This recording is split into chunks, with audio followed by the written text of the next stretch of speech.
Good morning, everyone, and thank you for joining, and welcome to this Center for Media Pluralism and Media Freedom EMFA Talk. This EMFA Talk is titled Making EMFA and Digital Services Act Work, Media Visibility, Platform Rules, and Freedom of Expression. Just to recap a bit, the aim of these EMFA talks, the aim is to have a moment to reflect and discuss on the European Media Freedom Act with academics, policymakers, stakeholders, and I want to use this opportunity to thank the FJ, the European Federation of Journalists, for the support in the organization and for being always heard in the panels. So what are we gather usually once a month now for an hour and a half to discuss an article of the European Media Freedom Act and highlight the problems in the interpretation, try to work for the interpretation that is most in line with the protection of freedom of expression and freedom of the media, and to provide, to discuss and try to share the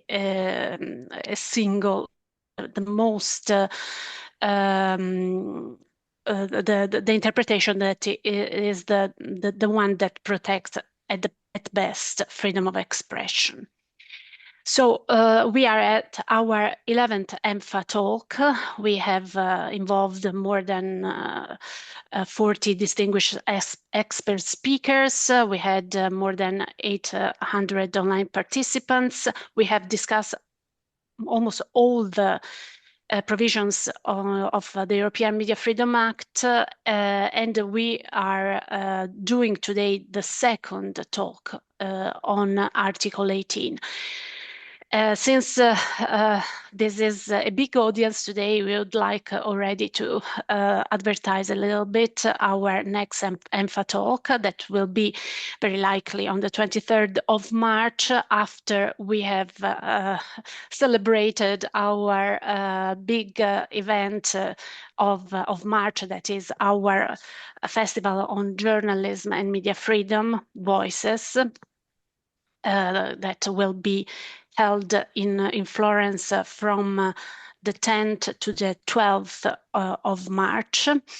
I invite you to have a look at the website, maybe to join it. So the next one will be on Article 22 again, because we find it very important and useful to discuss again the current implementation of Article 22, or better, how it could be applied to some national cases. And of course, we would like to advertise a little bit our observatory on the European Media Freedom Act that collects contributions from the wider community of academics, policymakers, and stakeholders. So we welcome your blog posts. Please feel free to send them to us for the publication on our website.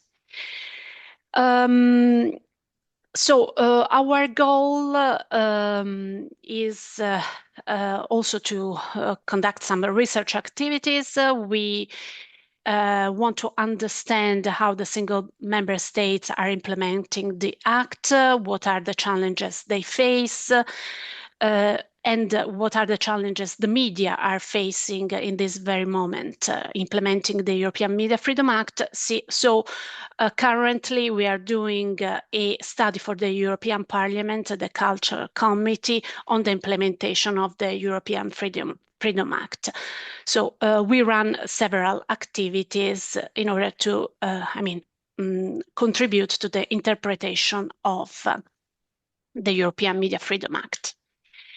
If you want to follow our work, and in particular you want to see what to watch previous EMFA talks, please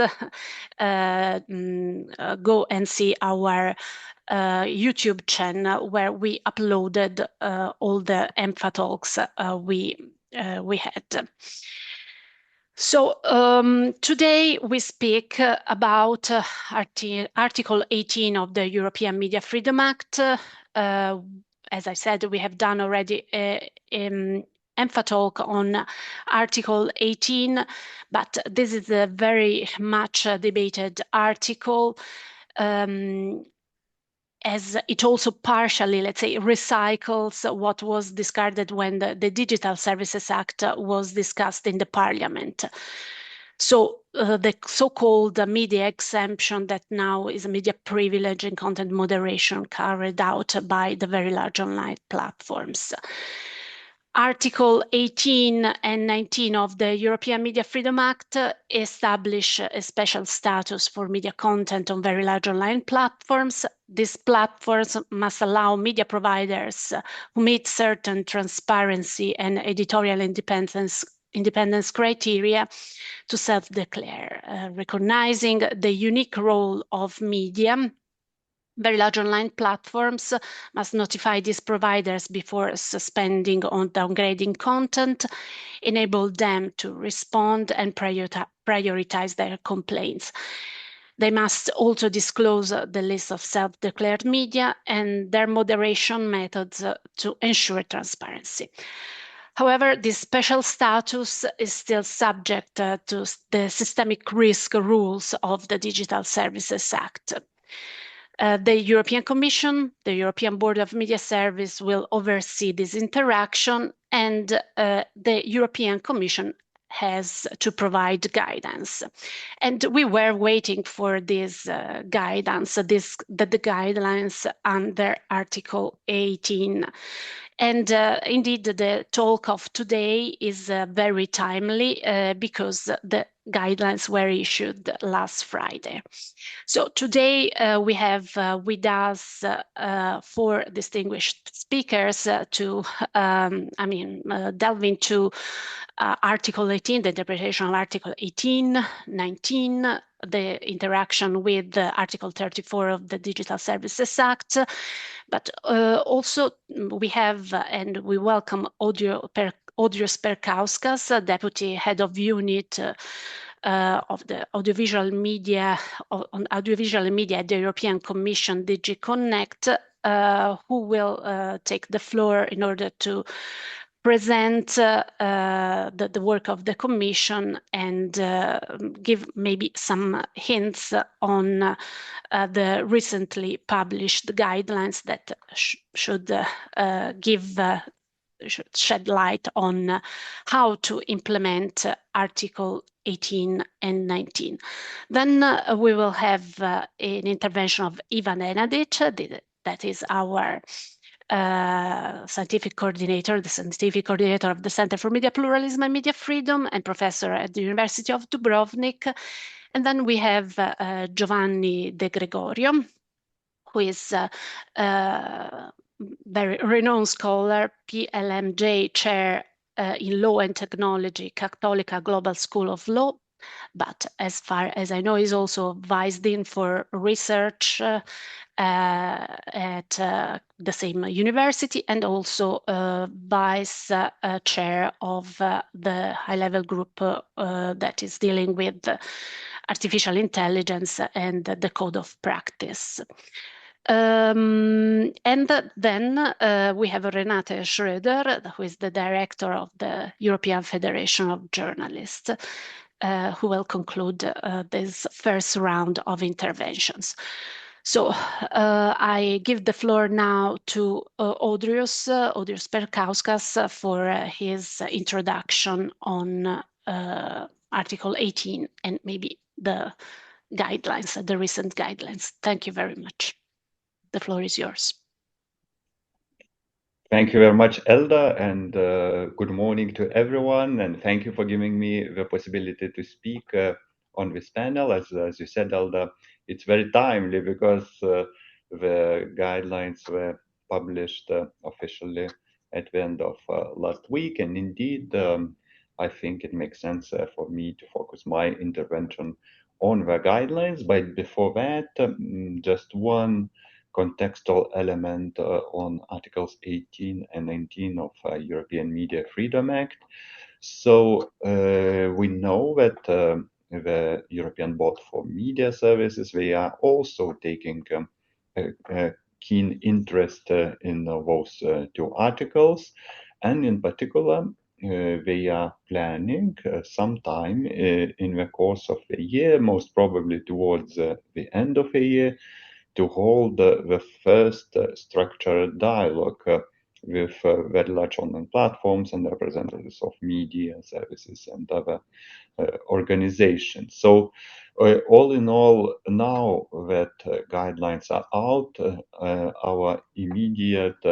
one of our immediate priorities is to encourage media service providers to use the functionality, the self-declaration functionality, to test the solutions made available already by very large online platforms, so that once the dialogue comes, there is as much, let's call it, material as possible to talk about in this structured dialogue. So that's about a broader context. And with that, I would like now to turn to the text of the guidelines. Probably it's more useful that I really go through the guidelines, highlighting some points as opposed to recalling what article itself provides, because by now probably most of you know Article 18 of European Media Freedom Act very well.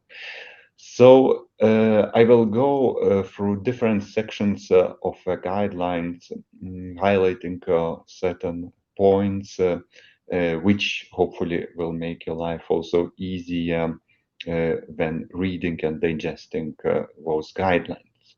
So in the introductory part, I would like to highlight in particular point 3 of the guidelines, because point 3 in a way explains our overall approach to the guidelines, and in particular it points on the one hand that declaration functionality, self-declaration functionality, has to be easy to find, easy to use, and easy to access for media services. So that was one very important imperative for us while working on the guidelines. And then, on the other hand, the guidelines should give providers of very large online platforms some flexibility needed to adapt the functionality to their business models and their interfaces. So those two imperatives were guiding our work on the guidelines. Then, when it comes to the second part of the guidelines, their scope. So here, the important starting point, which is noted in point 7, is that we are talking about very large online platforms which provide access to media content. So it's a kind of focused approach encoded already in European Media Freedom Act. And in this part 2 of the guidelines on the scope, we try to clarify this a little bit.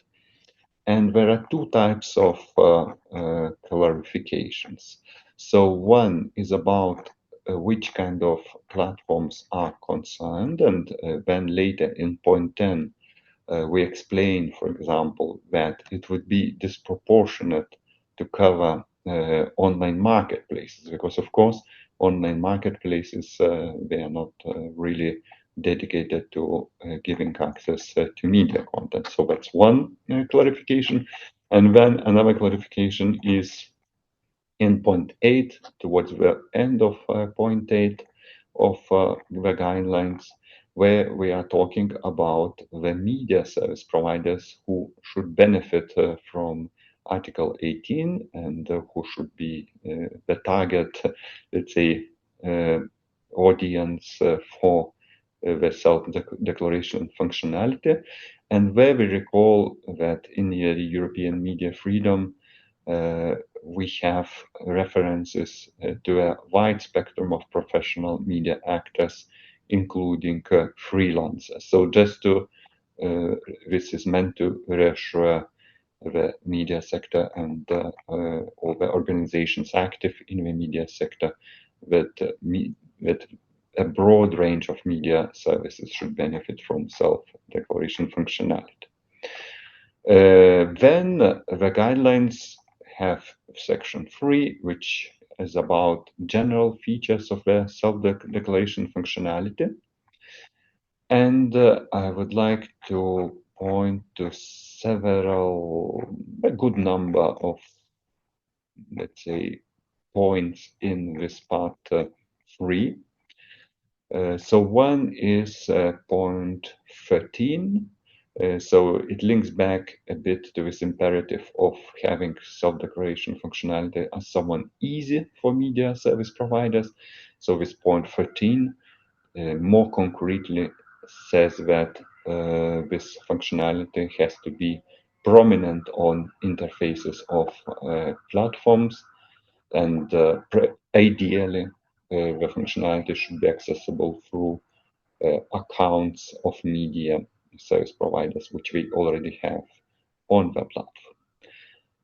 Then we go a little bit into how this could look like, and we put forward the idea that it should be a standard questionnaire that would have entry boxes, that would have a checkbox list, and that would have possibility to attach documents as well, and we will come back to this a bit later.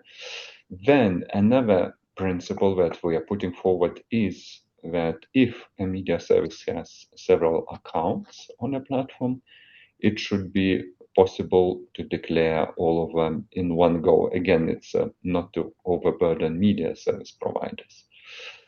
And then I think I have already mentioned this, an optional feature allowing to upload information or documents.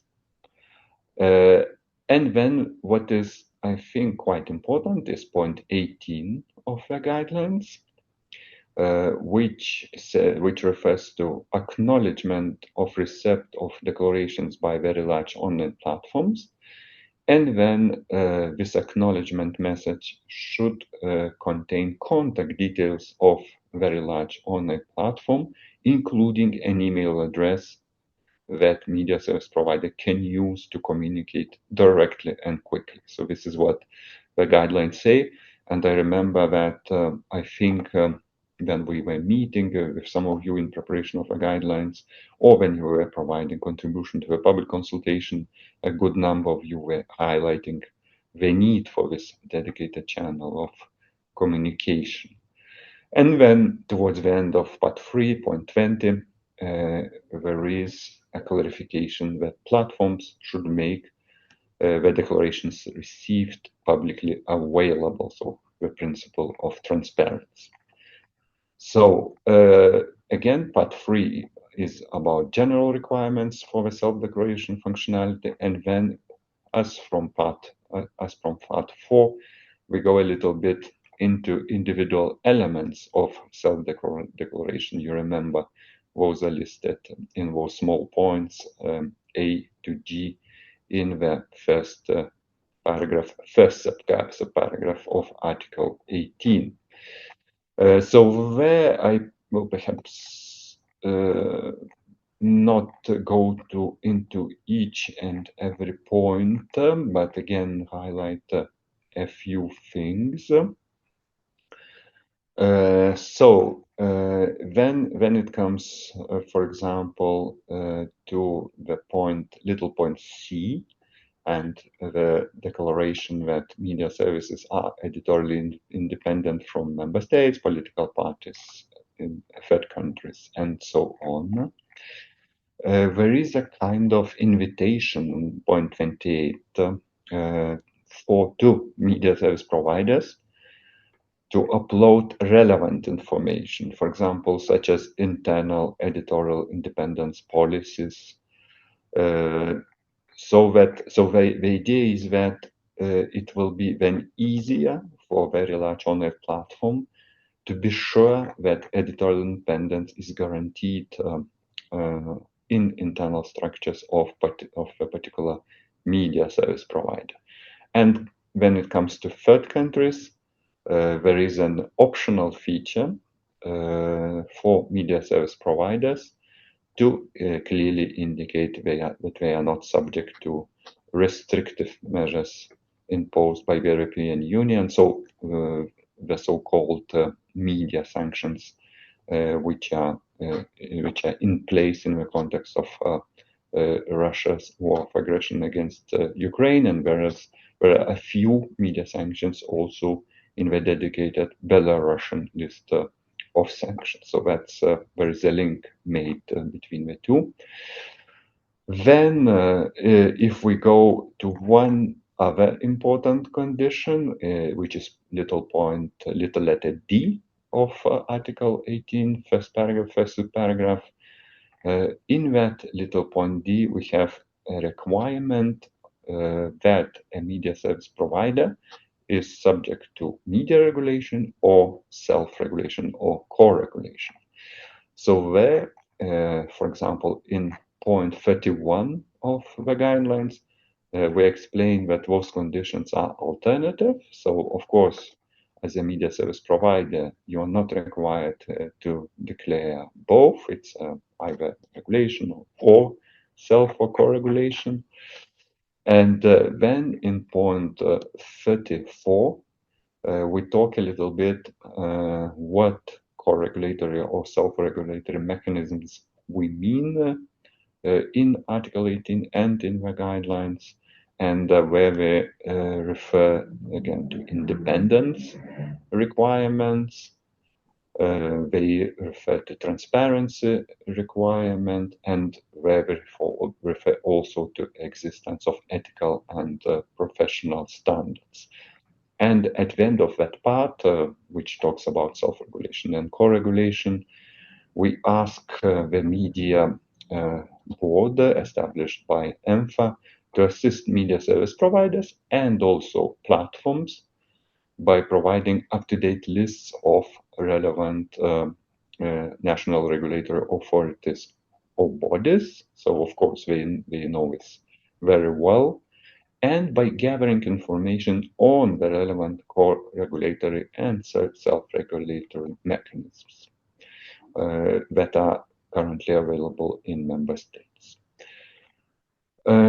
Then going further with the individual elements and points that have to be declared by media service providers, where we have also this, you remember this point on artificial intelligence and self-declaration that media service providers do not provide only so-called synthetic content generated or manipulated by artificial intelligence systems. So there, just one pointer, which is to point 39 of the guidelines, which says that media service providers could share information on their practices, how they ensure human oversight of content generated by artificial intelligence systems. And then the next point talks about possibility to provide information about specific roles within a media company. So in other words, who would be doing that oversight.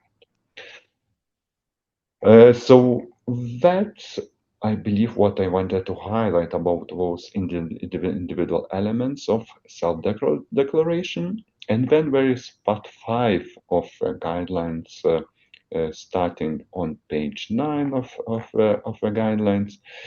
And there you would have some points, how platforms would go about dealing with self-declarations. So, for example, and where we start already talking a little bit about interactions with civil society organizations too. So, for example, in point 45, the guidelines clarify that a failure by a media service provider to fulfill one or more of the elements listed in Article 18 of the Media Freedom Act may be notified to providers of very large online platforms by competent regulators or self-regulatory or co-regulatory mechanisms, and it may also be, so such failure may also be flagged by civil society organizations, including fact-checking organizations. And still, recalling your request for, or rather, civil society organization request for dedicated channels of communication, there is point 47 in this part of the guidelines, which asks or requires even platforms to make available a human point of contact for the purposes of exchanges with media service providers, with competent regulators, or the relevant co-regulatory or self-regulatory mechanisms, and with civil society organizations, including fact-checking organizations. And then towards the end of the guidelines, we have part 6 about interactions with regulators and self-regulatory mechanisms. So, for example, point 51 talks about the concept of reasonable doubt, which is already there in Article 18 and which triggers this check of self-declarations with regulators or self-regulatory authorities. And it goes a little bit, okay, what could trigger this check? So an example is given where information about membership of press councils, for example, is not publicly available, or a media service provider does not appear in publicly available registers of media regulators. And then other points, they go a little bit, okay, so what normally a regulator and self-regulatory bodies would be looking at when they are consulted by the platform. So, for example, in the case of regulators, the regulator would be taking into account, okay, so what are my rules and are they applicable to the media service provider in question? The criteria, jurisdiction criteria, under which I have a regulatory oversight of a media service provider. Then again, registries, lists of media service providers, and regulatory powers of a media service provider. So it's, the guidelines try to concretize a little bit this obligation to be, well, the obligation, the requirements. So what happens when a regulator is consulted by a very large online platform. And there is also a comparable provision for self-regulatory authorities. And then going to part 7 of the guidelines, it's about involvement of civil society organizations and fact-checking organizations. And the guidelines explain that in particular, this interaction with civil society organizations and fact-checking organizations is in order to minimize the risk of abuse of the functionality. So it's already, so this focus on avoiding abuse is already there in recitals of the Media Freedom Act. So the guidelines just go a little bit further and provide some details. So again, the idea of dedicated channels for consulting and sharing information with relevant organizations.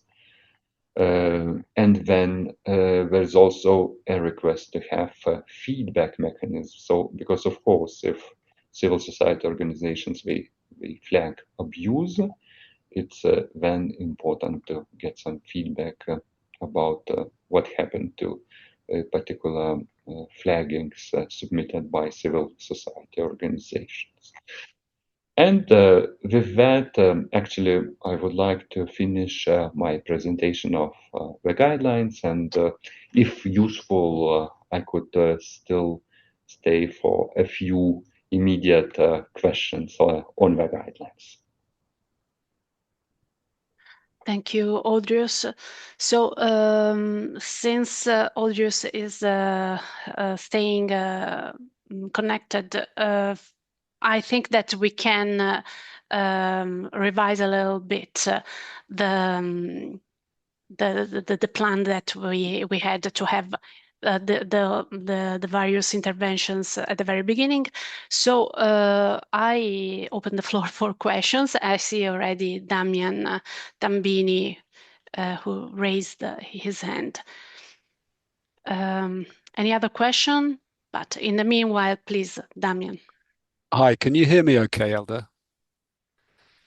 I have just a clarification. We had a discussion earlier in this process about the status of non-profit and non-paid journalists, so unpaid journalists. And there is this definition of professional. There's some clarification in the guidance, but it's not clear to me whether this framework would discriminate against non-profit and unpaid journalists, which may be increasingly important. So clarification there, please.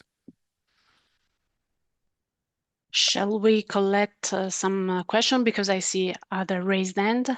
Thomas Bergman, EBU, please.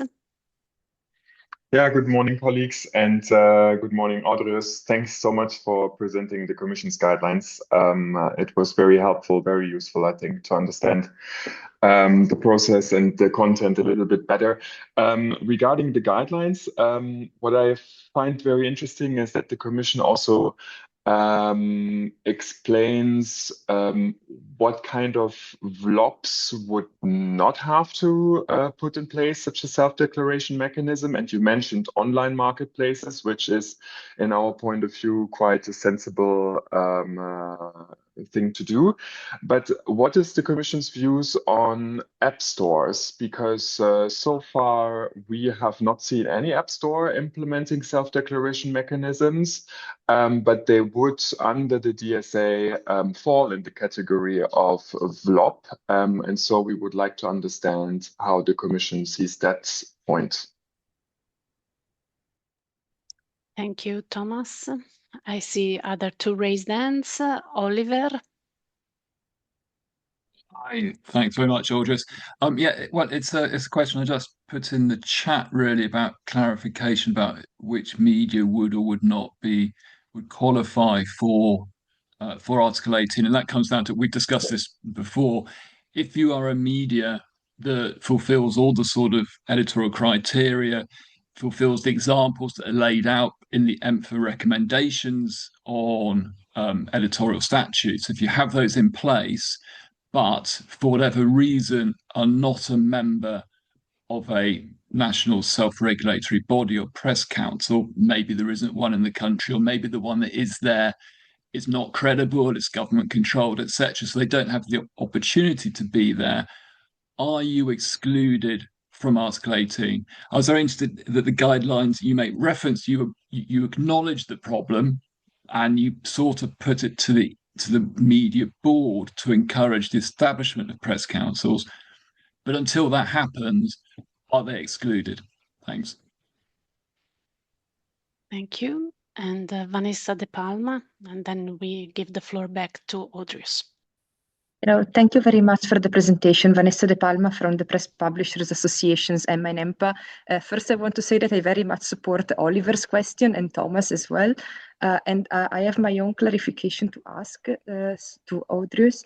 So I saw there is a footnote at page 3 saying that the guidelines are without prejudice to some other pieces of legislation, for example, the political advertising regulation, and about editorial content that is advertising rather than journalism, let's say. And I wanted to check with you whether the guidelines would apply to those two specific cases. So either when there is some sponsored article, so let's say that a press publication is advertising itself on a social media, so there are some articles that are showed as sponsored articles to increase the awareness about that publication. So I was curious if these guidelines would apply to those cases. as well as to the cases where there is an article that is written with the support of, let's say, a political party and in full transparency, but there are cases that can happen, for example, editorials and so on. Thank you very much.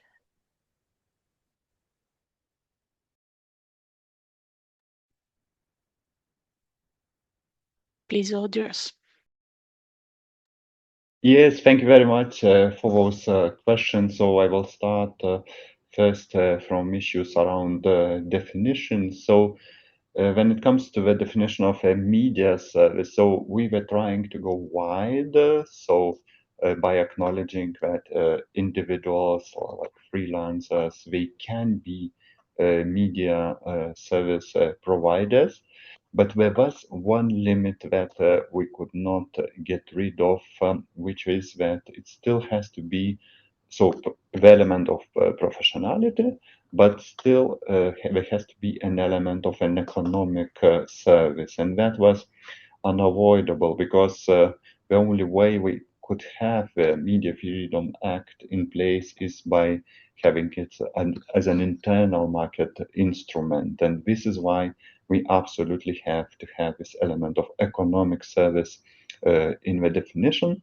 But let's say what is good, that this concept of economic service is quite broad. So it's not necessarily that you have some kind of payment for what you do as a journalist. It can be whatever economic benefit that you can generate. I believe that even donations, sponsorship, so like user donations, they also, I think, to the best of my knowledge, they are covered by this concept of economic services. So in other words, there is a wide range of possibilities how you can be an economic service, but you have to be an economic service.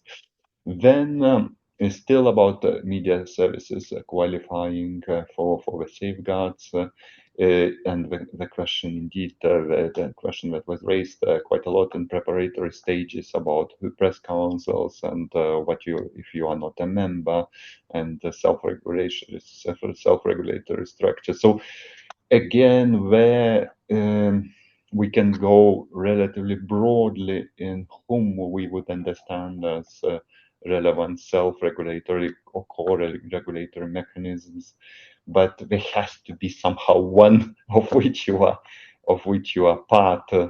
And of course, the Media Freedom Act adds this kind of dimension of widely used in member states when it talks about self-regulatory and co-regulatory mechanisms, and where the guidelines don't really go into micromanaging. Indeed, as Oliver was rightly saying, who would be the relevant self-regulatory structure, who would not be the relevant self-regulatory structure. But of course, if you look at the big picture of things, and the way it's likely to work is that, okay, if you are a member of a self-regulatory structure, you self-declare that you are part of it.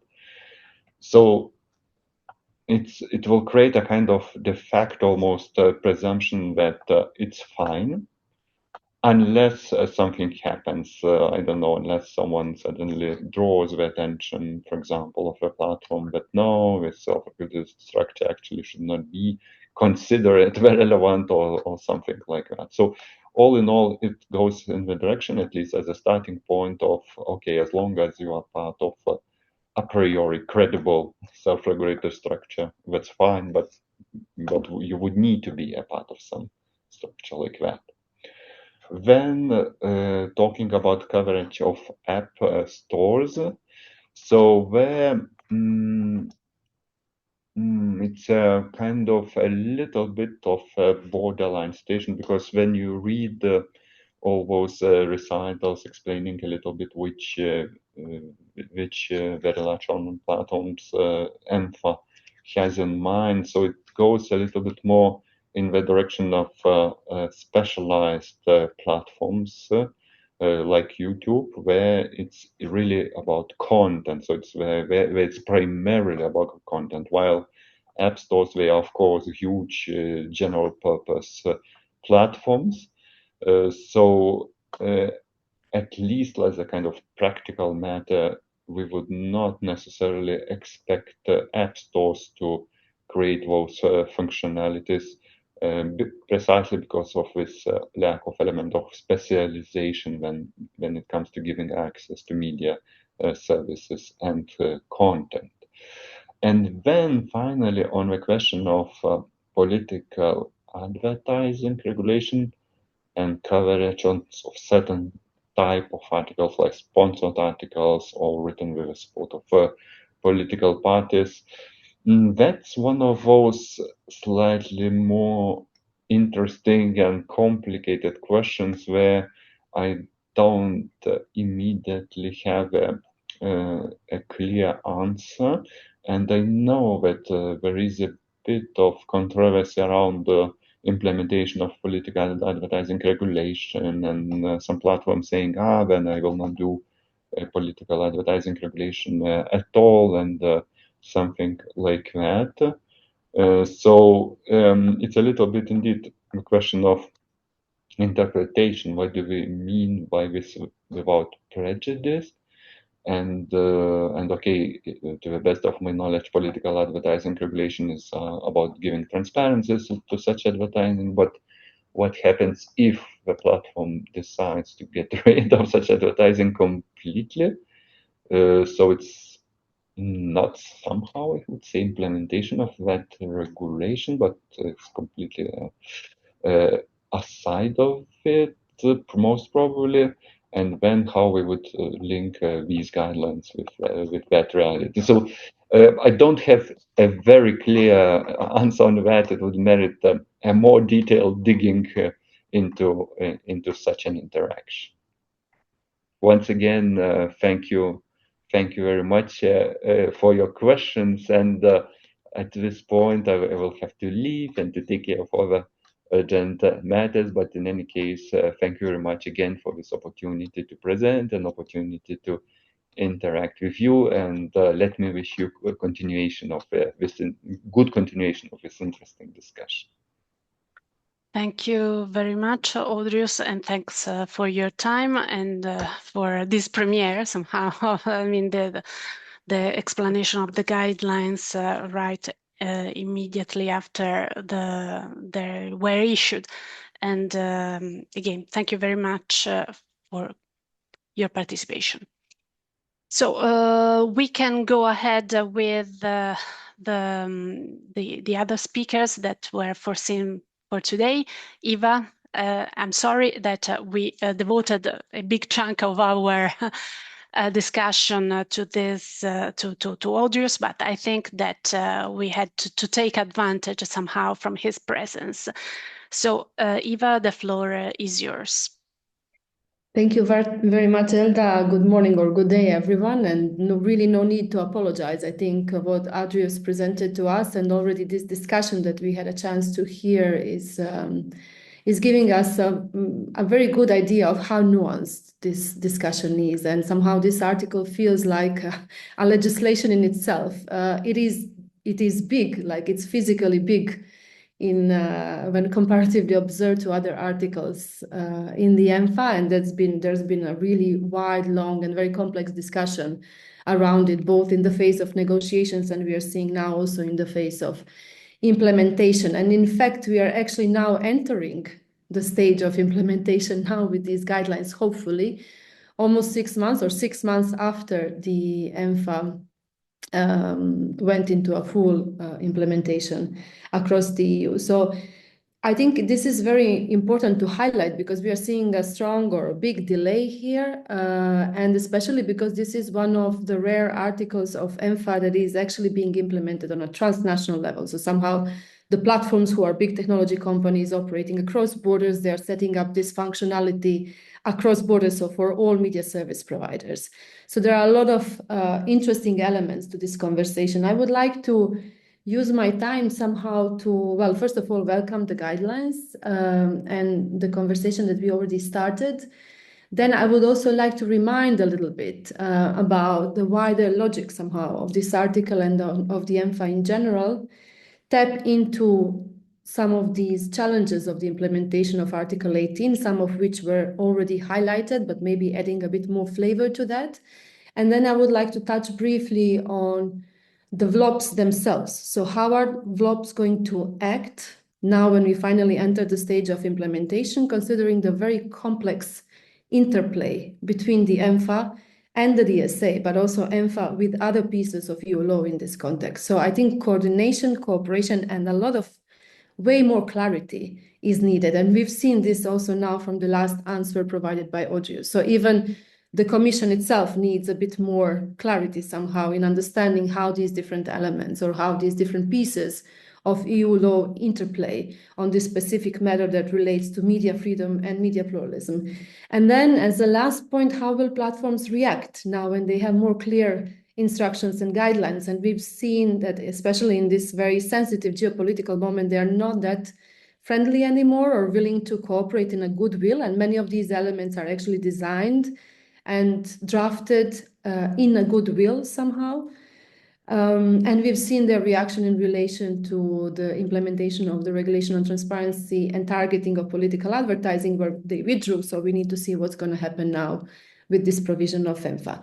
So why Article 18 is needed? Elda and I, we wrote a lot on this, and I don't want to go back to that. I just want to emphasize that we have a situation in which we need to satisfy two elements. So in order to make the case for special protection of journalistic or media content in the online environment or in the context of online platforms, we need more integrity of media organizations themselves. So this is the narrative somehow. This is the story of EMFA. The media organizations, they need to be, or media service providers should achieve higher levels of transparency, accountability, and editorial autonomy in order to be considered as special voices of reference in the online ecosystem, so to deserve somehow this special protection. And we do have a lot of practical issues in this context. So we understand, all of us, I think, in this webinar today, how important content moderation is, because visibility means viability for the media. But visibility also means the quality of civic discourse nowadays. So it's not just about media, it's about the quality of democracy, but it's also about media, because who is producing or who is conducting accountability mechanism in democracy, meaning watchdog investigative reporting, is still mostly media organizations. There is few additional initiatives being created outside of these traditional established systems. So this is why we need media, and this is why they're crucial for democracy. And this is why it's problematic if way bigger platforms or way bigger powers with less accountability and even liability are able to determine or decide visibility and economic sustainability of the media. So what we have at the moment, and where we see already somehow big progress of this article across the EU, is the fact that there's been a lot of errors in these automated systems of content moderation. So based off lack of human resource investment or content moderation investment in understanding specific cultural context, languages, and similar, there's been a lot of mistakes that did have great consequences for media businesses across the EU. And in many cases, media organizations or individual journalists, they didn't even have a very simple contact to reach out to someone and to complain, to say that that was unjust removal.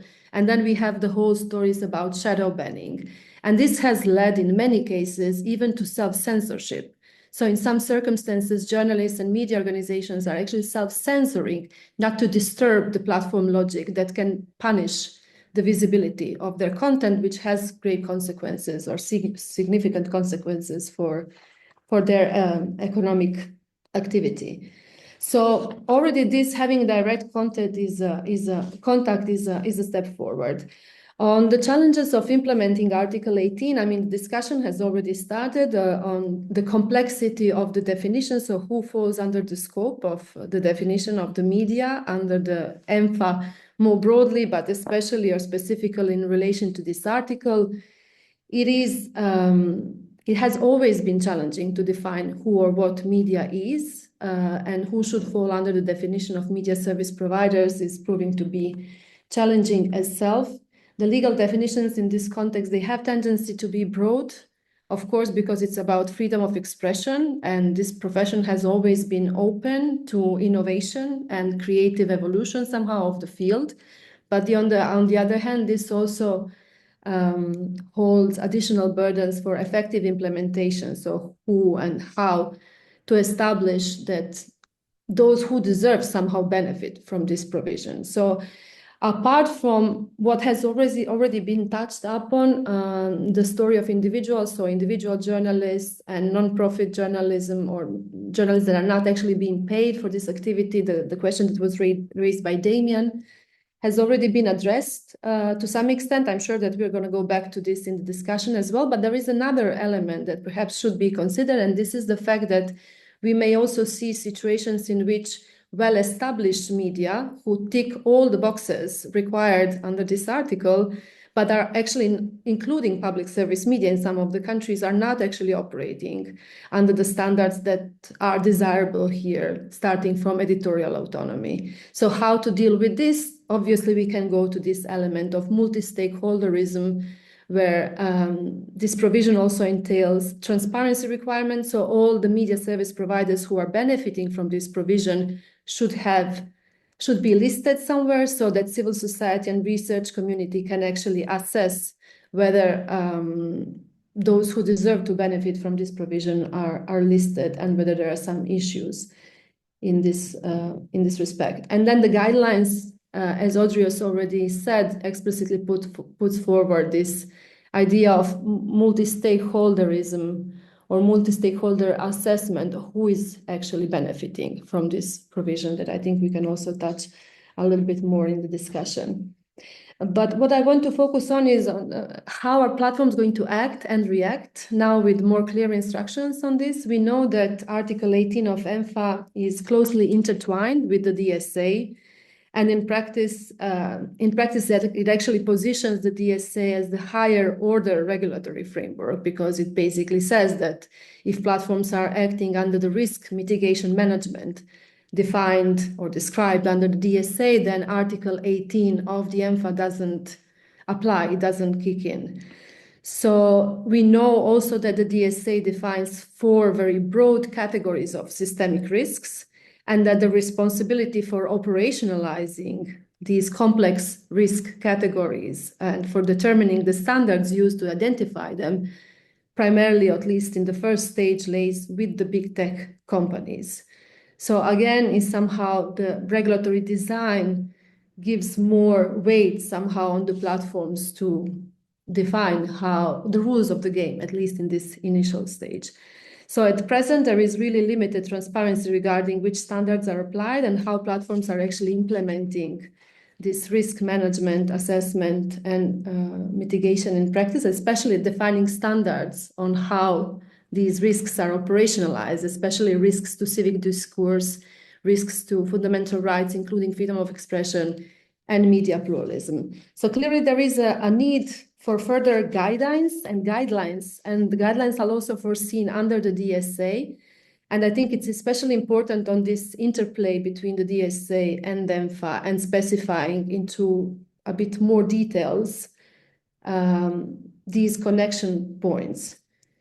There is somehow a paradox if we look at this situation between the EMFA and the DSA. So Article 18 of EMFA is designed primarily to somehow try to tackle this power asymmetry or enormous imbalance between the platforms and the media. So to recognize somehow the constitutional value of media freedom in this online platform moderation or online platform context more broadly. So with this provision being designed to protect media freedom in the context of platform activities, this provision doesn't kick in when platforms act on a systemic risk that deals with media freedom and pluralism under the DSA. So in a way, under the DSA, platforms decide, or at least in the first step, they need to operationalize what does it mean that the design or the use of their services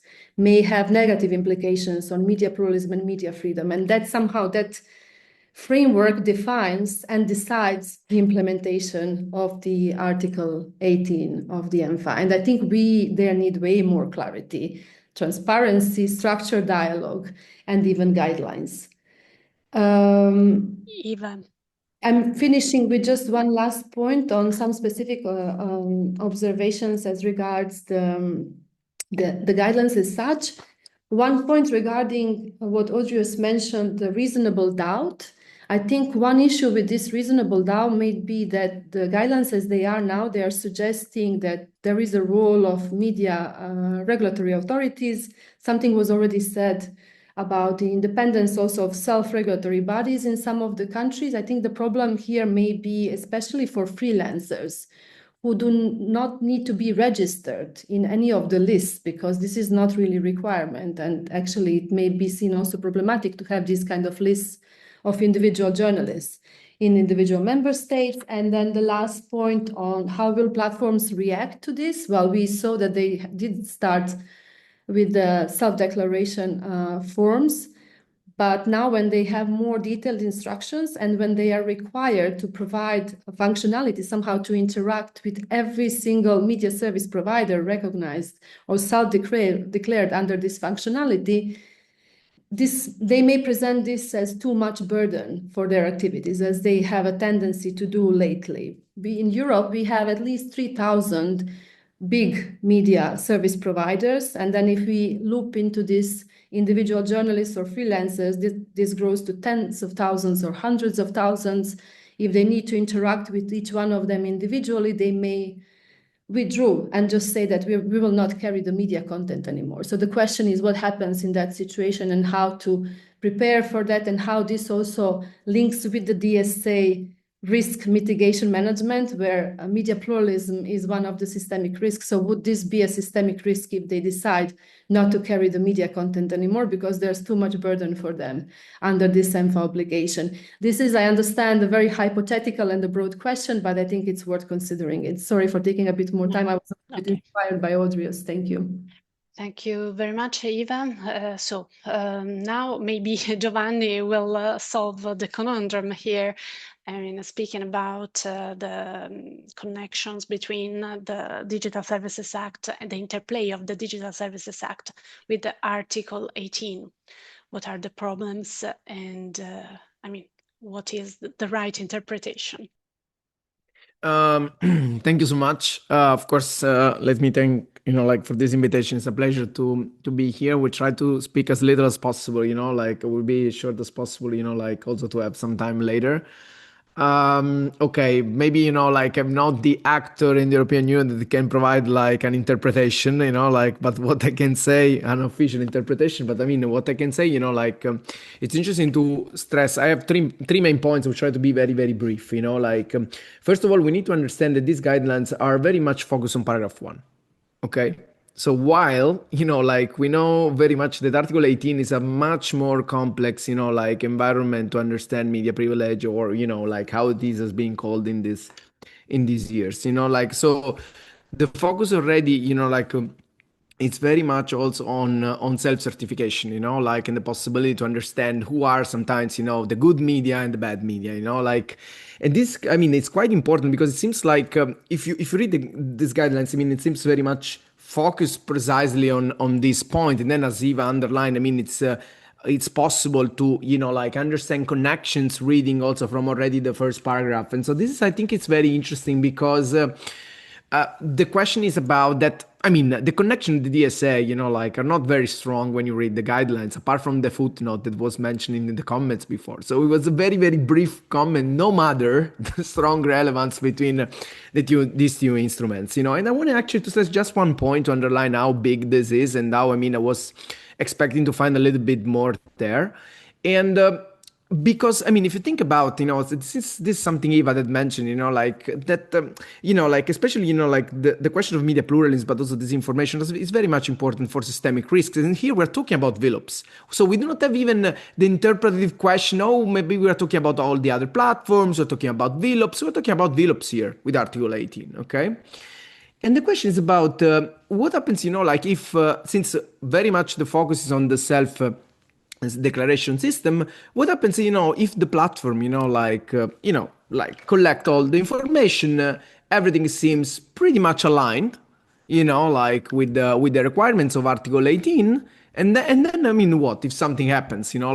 Is this can be considered something, that was like a sort of risk mitigation measure for systemic risk, because I mean, I done my self-declaration, everything is fine, I follow the law, this is compliance, and I mean, maybe, I was not able to moderate that content, even if it was disinformation, even if something would have fallen within my risk mitigation measures to address systemic risk, just because I follow the EMFA. So I'm just wondering, this is something, where you can see really the strong connection between a formal requirement of self-declaration with a substantive consequence on the Digital Services Act. Because, of course, this can also be used to say, but I follow, Article 18, the EMFA. So if I was not able to address this information, this is also for the code of practice, on the standard code of practice on this information, I was not able to target that media and implement my risk mitigation measures there, was because this was a safe media. No, I mean I was trusting that this was also coming from the EMFA. So this is the first thing we need to take into account, and I think is really, really important in the connection between systemic risk and this self-declaration focus, or self-certification. I mean, whatever we can call it, in this space. And I do not even need to talk about how this, of course, move the attention on the platform to govern this process, because we've been already talk about that. So I do not want to add more into that. But what I was also interested in, also moving to another part of the guideline that is very interesting, also in connection not only with the DSA, but also with the AI Act, it's also the connection with labeling. Because, I mean, it seems, that, there is a requirement of declaring, that the media itself, in order to participate in this thing, in this process, within the scope of Article 18, they should not actually, publish or whatever, they do not provide the content generated by AI without human review. So this means actually that if we consider Article 50, paragraph 4 of the AI Act, it's very likely that we are not going to have media labeling AI-generated text, because this is a requirement to get, to enter the scope of Article 18. But we should not forget, that there could be also media that potentially, they also new media, new actors that without editorial responsibility, they create AI-generated content text and they are required to label.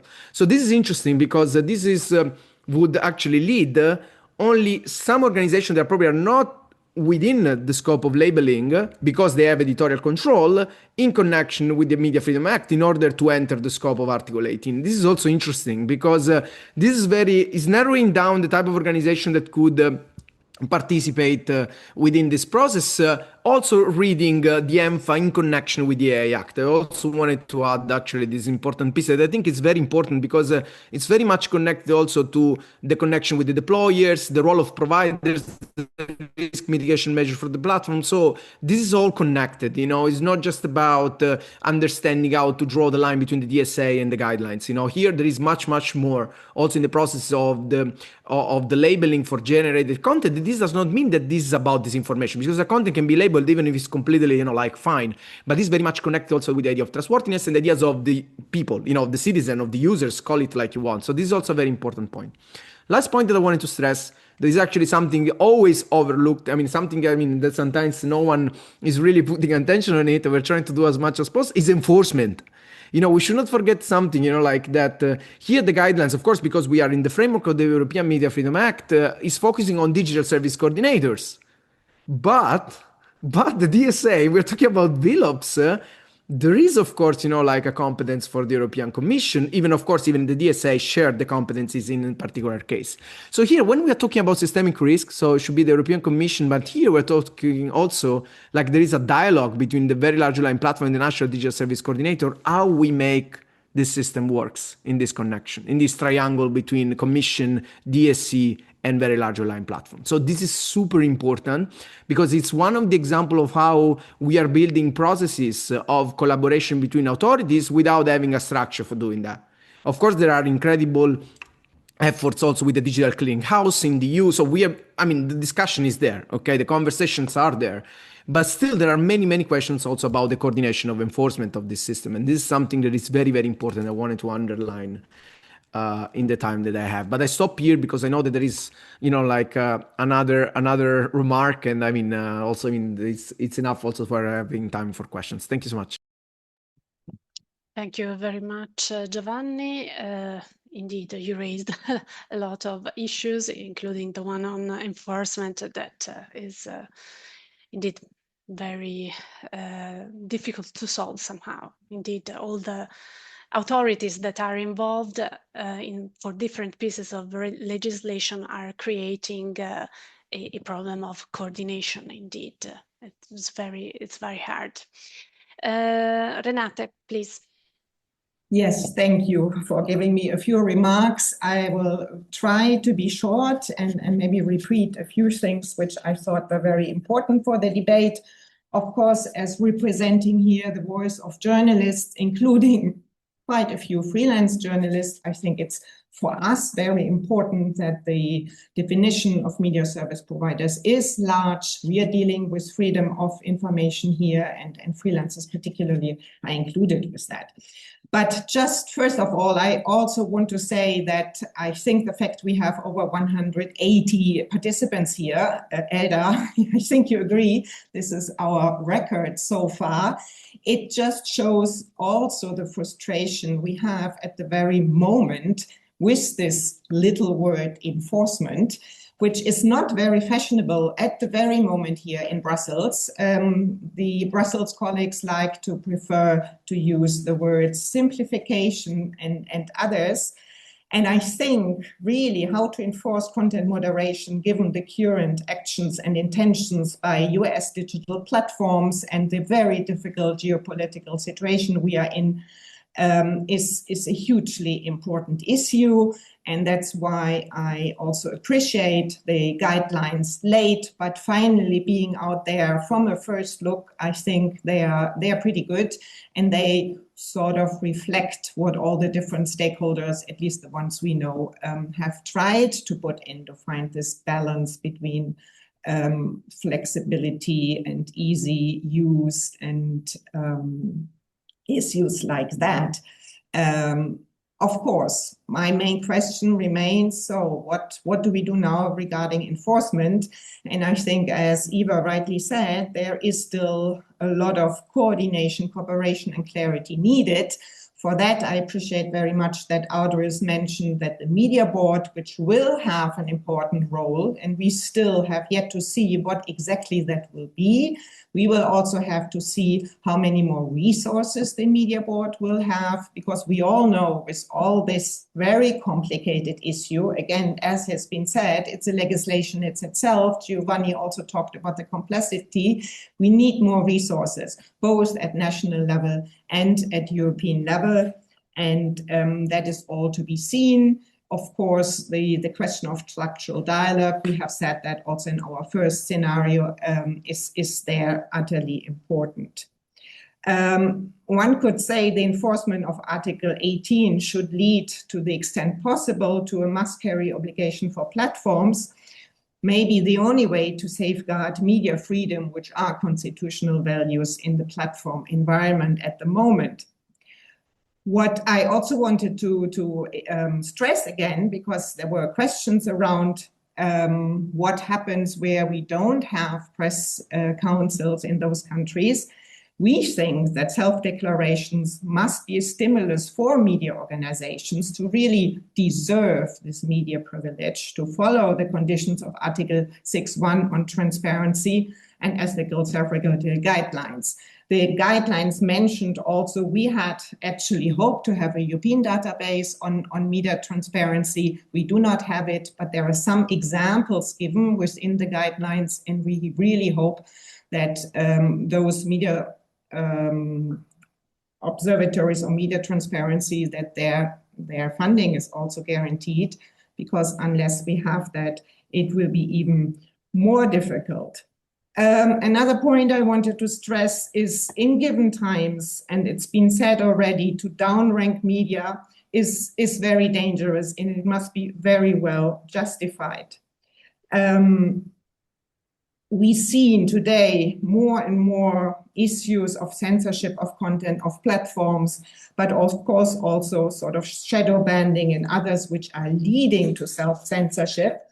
And I just wanted to mention an example which is at most very close to the heart of the European Federation of Journalists at the moment, and that deals with Serbia.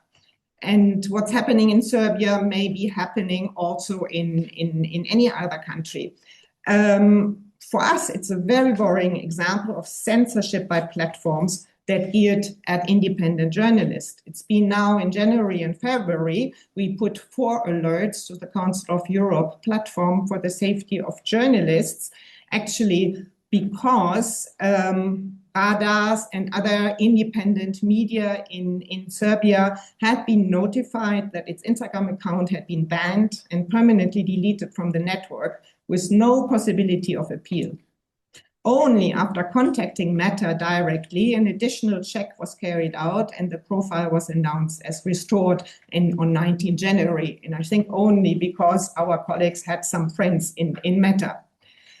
So it's very clear that such activity, and there had been several independent media had been concerned with that, they had all reported artificial fluctuations in their follower accounts, coupled with the suspension of those accounts. And I think it shows how dangerous it is when there is this non-explained, non-transparent way of deleting accounts. We don't know who is behind. We don't really know what's happening. And we are quite afraid that that could be a way to go. And that shows again how utterly important this Article 18 is. It's actually the only tool we have at the moment. And while the guidelines talk about encouraging media service providers now to use the mechanism, we would also like them to more than encourage the platforms to really follow what's in there. So I think these are the most important points from my point. And I think given we have 10 minutes left, Elda, maybe it's good to have a discussion, yes, a short conversation. Thank you very much, Renate. So the floor is open for questions. I see Thomas again, please.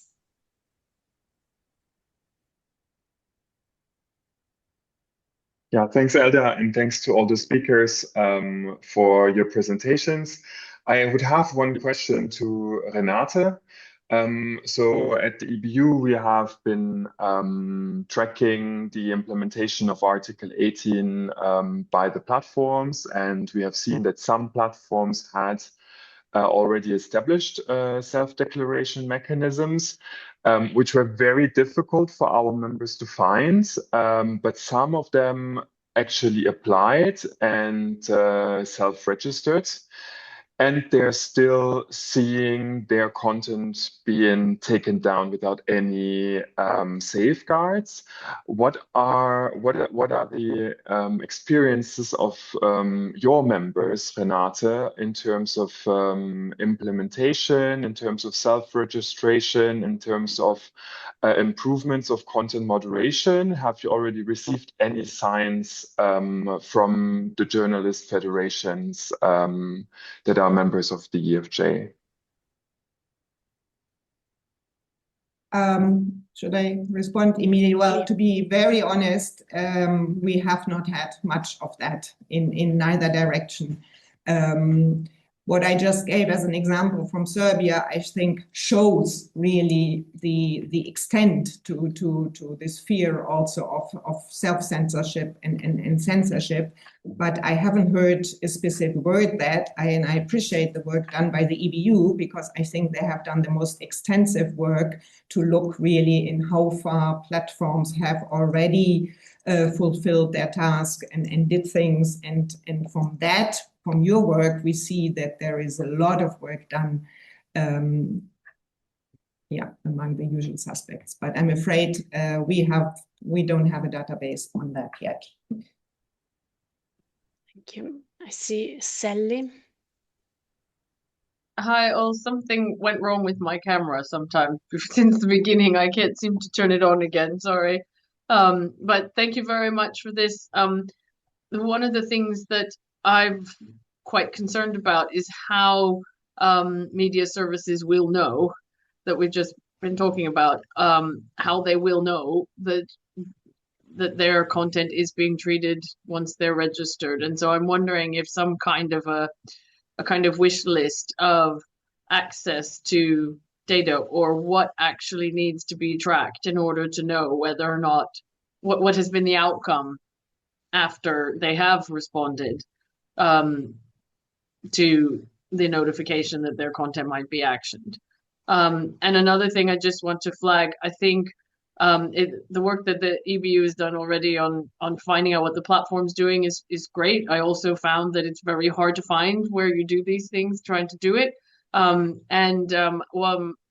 Together with colleagues at the Austrian Academy of Sciences, we have already drafted a survey / awareness raising mechanism for media services that we're planning on piloting soon in Austria, to try to find out what their experiences are of using these somewhat hard tools. So I guess watch this space. We hope to have some more data on that soon. Thank you, Sally. Indeed, a very relevant question, and I mean, something to take note of, definitely. And I see Luigi Malferrari. Thank you very much, Hilda. And congratulations on your continuous success in this series. I will have two quick comments and one question to Eva. My two comments are as follows. The first, on the question asked by the colleague who works for the press association, the publisher association. So when if a news outlet publishes political advertising, it's a question whether that publishing falls into the definition of a press publication. And here the EMFA refers back to the Directive C790 from 2019. And that definition basically says that there must be something that has a purpose of providing information and is published under the initiative, editorial responsibility and control of a press publisher. So I'm not sure that here the term initiative would be fulfilled. So then my second comment in relation to what Renate said about the downranking of media by very large online platforms. The Commission has recently opened a case based on the Digital Markets Act regarding the motion that Google has been doing against media content. And so I think that would create a synergy with the EMFA. Also because in that case, the DMA will probably have to be construed in the light of Article 11, paragraph 2 of the Charter, so the protection of the fundamental right to media press. And my question to Ida was, so the space for applying the DSA in the relationship with Article 18, that's quite well, it was during the negotiation quite a controversial issue. But my question to you, Ida, is where do you see these pieces of legislation going when there will be the consideration and the report for their update? Because the Audiovisual Media Services Directive, we know that the report by the Commission is due by the end of this year, and then later on there will be also the need to start the process both for the DSA and for the EMFA. Thank you. Thank you, Luigi. I didn't understand to whom you are addressing your question. To Eva. To Eva. Ah, okay. Okay, I think that we are almost at the end of the event, so I think that we can do a round of interventions in order to reply to these questions. Eva, will you start replying? Yeah, I can start briefly. I mean, it's a very complex question. I don't think I have enough time to address it here, but I think basically what I can say is that obviously what we need here is more communication and more clarity. I think there are a lot of interconnected moments in between the EMFA and the DSA, and how to understand what are actually the standards that we should be applying here. And I think it also links to what Giovanni said about the enforcement and the need for somehow infrastructure for collaboration and communication, especially between the two boards. Because if we think of architecture that should ensure compliance and implementation in this context, we need to look also at the roles of these two boards. And at the moment, there are a lot of divergences depending on the member states. In some member states, we have the same regulatory authority performing the role of digital service coordinator and also of relevant authority under the EMFA. So obviously the coordination and communication is easier and smoother in that context. In other countries, we have a situation in which media authority is not even part of the DSA enforcement framework or has a very minor role in that. So clearly their communication and coordination is way more difficult. So I think the ingredients are somehow already there. We need a good cook somehow to make some sense out of this recipe. And I think that will be the role in this upcoming revision. So more somehow coordination and understanding how do these different instruments come together and what are the kind of problematic or paradoxical situations and how we can understand them and deal with them better. And I think just maybe to conclude, it has been raised by Sally and also by Renata. I think it's really crucial now at this stage to do a promotional campaign and really send this information out there, because many media organizations are not even aware of this functionality. They don't know how it works. They don't know what to expect from it. They don't know where to register, how to register. I try to look for these self-declaration functionalities across different platforms. They're not really easy to find, so they don't comply with the guidelines at this stage. So this needs to be changed, but I think we need a lot of testing to see what actually works here and what doesn't work. So I think this should be the next step. Obviously, there is a lot of emphasis on the involvement of civil society organizations and fact-checkers as well. So further to the resources to regulatory bodies, I think there should also be resources dedicated to civil society organizations who are really are being put into a spotlight somehow when it comes to, and also research associations, organizations, I would say as well, because a lot of unpaid labor is being done there in order to make sure that these things are interpreted in the right way and that they are applied or implemented in the right direction. So I think this should also be considered in that revision, Luigi. Thank you. And thank you so much for organizing the webinar. Thank you. Thank you, Eva. And Giovanni?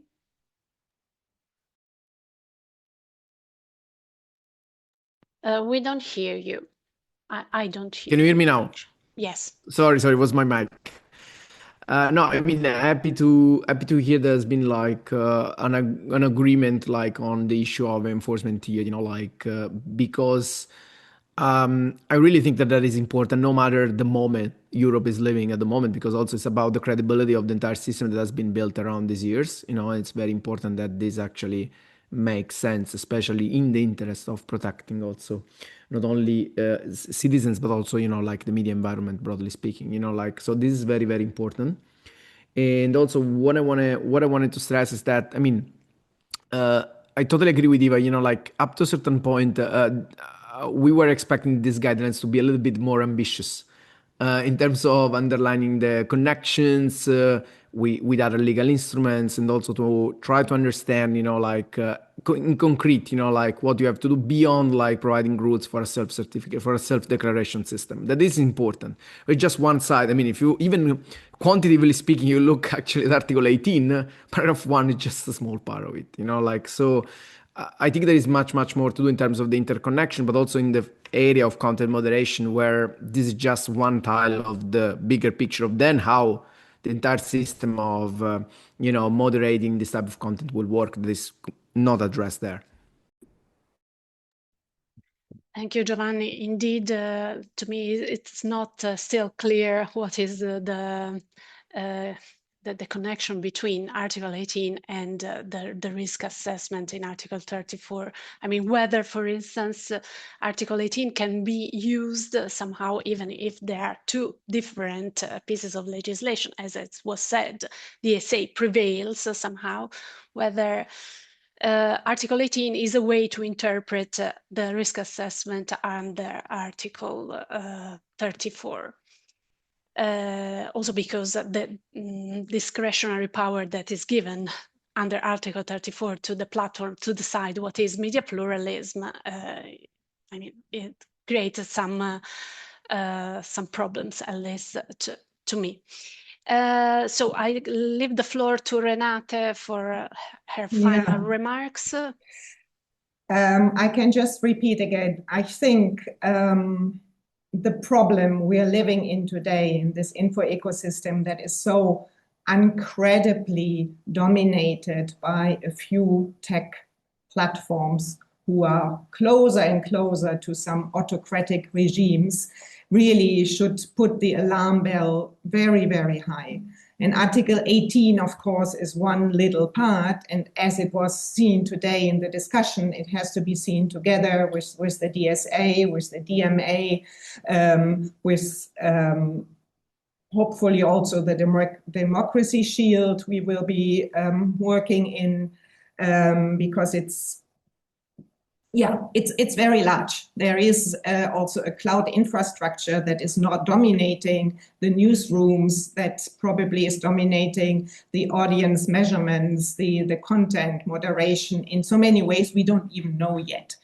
So to make it small again, let's start really working together on this Article 18. Let's involve the media board. Let's continue our very important work together between academia, civil society organizations, fact-checking organizations, journalist organizations, publishers, broadcasters organizations.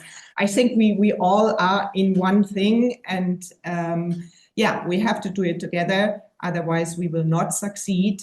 And there is too much we can lose. So let's continue our work. And I'm looking forward to the next webinar on Article 22, because media concentration is, of course, ever more a risk as we face the monopolies on the other side. Thank you very much, Elda, and everybody who participated today.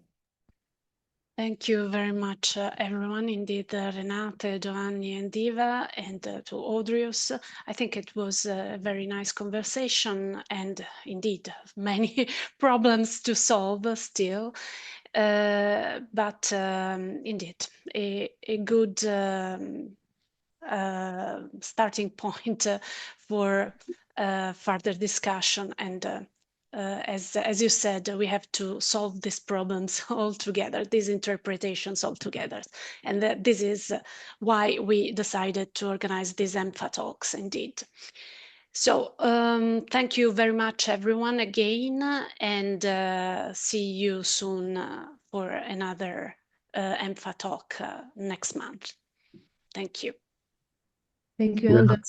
Thank you so much. Thanks. Ciao. Thanks, See Elda. you soon. Thanks. Bye-bye.